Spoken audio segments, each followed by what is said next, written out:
عثر رجل على طائرة مهجورة في الغابة. لن تصدق ما الذي حدث بعد ذلك.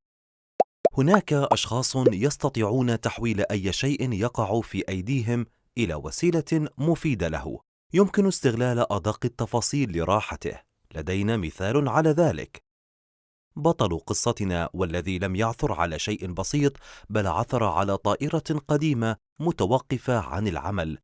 أنهى إجراءات شرائها من الشركة التابعة لها بأسرع وقت، ودفع ثمنها لتصبح ملكه بصورة نهائية، حتى يمكنه تحويلها كما يرغب.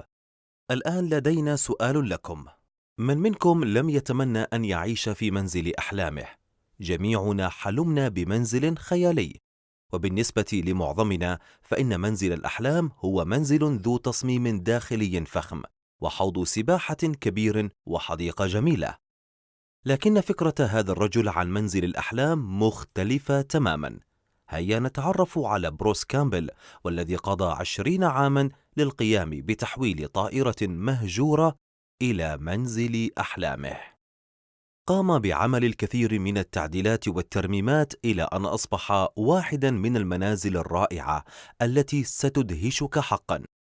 نجد فيها دشا مصمما خصيصا وحمامين، وحول الأجنحة لتصبح سطحا، وقمرة القيادة أصبحت هي غرفة القراءة. ما فعله بروس أنه تمكن من الاستفادة من كل بوصة في هذه المساحة البالغة من 99 متر مربع.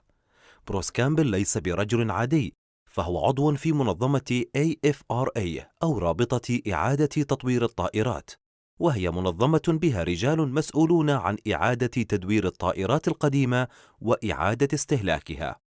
يقول كامبل في وصفه للطائرة: إنها متينة ويسهل تنظيفها، ولا تستطيع الحشرات والغبار في الخارج الدخول إليها بسبب أنابيب الضغط الموجودة، كما أنها تحتوي على مساحة تخزين كبيرة ومفيدة جدا.